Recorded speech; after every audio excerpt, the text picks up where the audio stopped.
Should you buy the new iPhone 16 Pro or Pro Max as a filmmaker? Well, to be honest, I'm not really sure, but in this video, I'm going to talk about all the new specs on the latest iPhone Pro models, and I'm going to explain why I won't be purchasing it. But hopefully at the end of the video, you'll have a better idea of if you do need to buy it or not. So just first things first, let's get into the specs and some of the new features. And I'll say this off the bat, this is one of those, I think, incremental updates for the iPhone. So just immediately, there's not a ton of new specs, especially if you're coming from the 15 Pro or Pro Max. But there are some things you might be interested in. First things first, on both the Pro and non-Pro models, we got the new camera button. Now, this thing is sick because you're gonna have this like half press mode that allows you to change all these different settings and stuff like that. You can also just full press it to, take a photo or start recording a video. You can hold it and it'll start recording a video, which I think is interesting. In there, you can zoom, you can slide your finger on it to zoom or adjust aperture or other exposure elements. And I think it's helpful, but I don't know if it's super necessary. I mean, like, we're talking about a phone that you're already using. I mean, is it super necessary to have an additional button that's not on the touchscreen, that's tactile, that you can use to take a photo or video? I think the goal with this feature is Apple really wants the iPhone to take over kind of that point and shoot camera space. And so by adding a button to it, I'm sure that they hope that that will happen. And honestly, I don't know if that's ever going to happen because these iPhones, they're great and all that, but they're just not as inspiring to use as an actual camera. But to each his own. If you like the new camera button, then you might be interested in the latest iPhones. They've also arranged the cameras to be able to capture spatial video, but I don't really care about that. And it didn't really seem like they did much either because they spent very little time talking about it. Until Apple releases some sort of crazy new use case for the Vision Pros, spatial video is not going to be super popular. And I don't think it really matters in your buying decision. Now, for a second, I want to pivot off of video because they made a new change for the photo modes that I actually was pretty stoked about. And it's this photographic styles. Now, the 15 series had the photographic styles, but they've updated it. And it wasn't super clear if this would come to the 15s or not. Obviously, if it does, then it's going to drive home my point even further. But the photographic styles, they're trying to make them like Fuji recipes. If you're not familiar with Fuji recipes, it's all of these different customizable settings for Fuji cameras that allow you to shoot and emulate other film stocks and certain like styles of shooting. That's the goal, or that's what feels like is the goal for these photographic styles for iPhone. And some of the ones that they showed actually looked pretty promising, and the ability to customize all the different settings also seemed pretty promising. So I could definitely see a whole sector of iPhone users customizing these settings and basically showing you their settings to emulate Portra 400 or, whatever film stock you would want to shoot on. And then all of a sudden people are taking photos with their iPhones that have the kind of characteristics of a film stock. I think a world like that could be pretty cool, but at the end of the day, it's going to come down to how much Apple actually allows us to customize and if people really latch on to the whole photographic style thing. But now back to video. When it comes to the Pro models, you're gonna get 4K 120 in Apple ProRes log. And this is a cool feature for some people. This is a feature that a lot of people look for in their mirrorless cameras. It like defines if they buy that mirrorless camera or not. But for me personally, I've never been super attracted to the high frame rate options on a camera. Mainly because I find myself shooting high frame rates very rarely. And I think if you are kind of the person that's always going to shoot 120 and you're doing that all the time, then maybe this is an important feature for you. But to me, it's cool, but it's not essential. And it's not really that important when it comes to making cinematic videos with your iPhone. But the ad that they did for this feature was actually pretty funny. Something I do think is really valuable in the most recent 16 Pros is that they upgraded the sensor that's behind the wide angle camera. So that's a super cool addition. And I think that if you find yourself shooting on your iPhone all the time and you use that wide lens a lot and you don't like the difference in quality, then you could totally upgrade to the 16 Pro and it's going to give you basically the same quality image.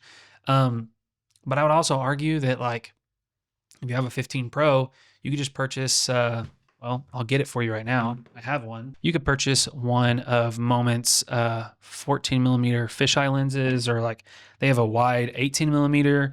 And I mean, if you get this in the case, you might be in 150 bucks, and you're gonna spend more than that upgrading to the 16 Pro. So full disclosure, they sent me these, but that's not part of the video. It was a long time ago. Now, the next thing was something that I did not expect at all, and it was actually on the audio side. Now, no one likes talking about audio, and I understand, but they added some, what they would say are studio quality microphones inside the new iPhones. And I don't know how studio quality they are given the size that they are. Some of the balancing options and like how you can like, basically the way they laid it out is it will record audio on the camera on the iPhone, and then you can go in after the fact and adjust like studio quality or cinematic quality or whatever, and those settings will dictate how much background noise it includes. I think this is a super cool feature. I just don't know how much it's gonna change how like someone would use an iPhone for filmmaking. If you're using an iPhone for a short film or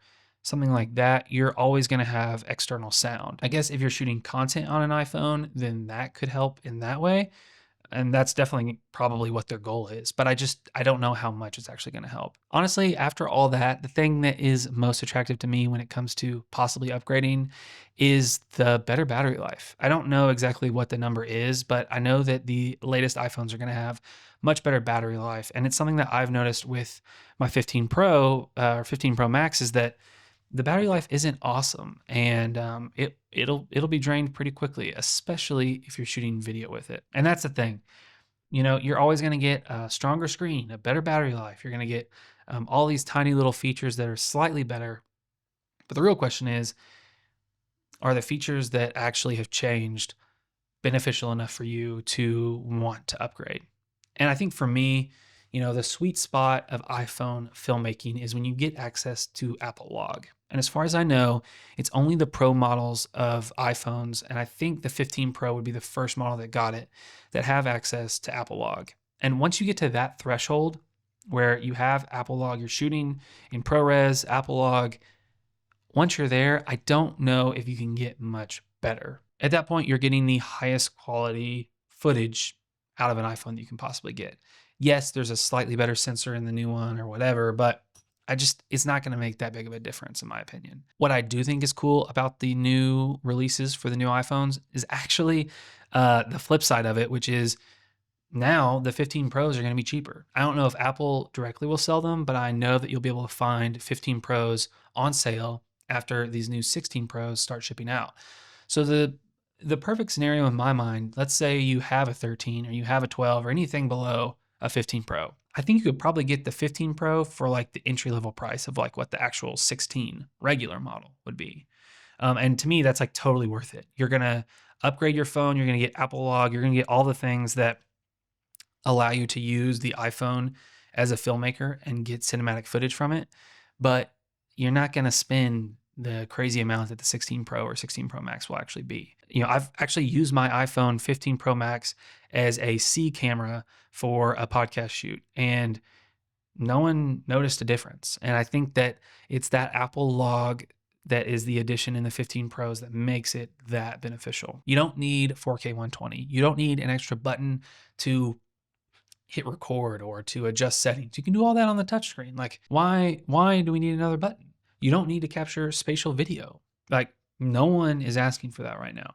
You really don't need an upgraded ultra wide sensor because the existing sensor is great.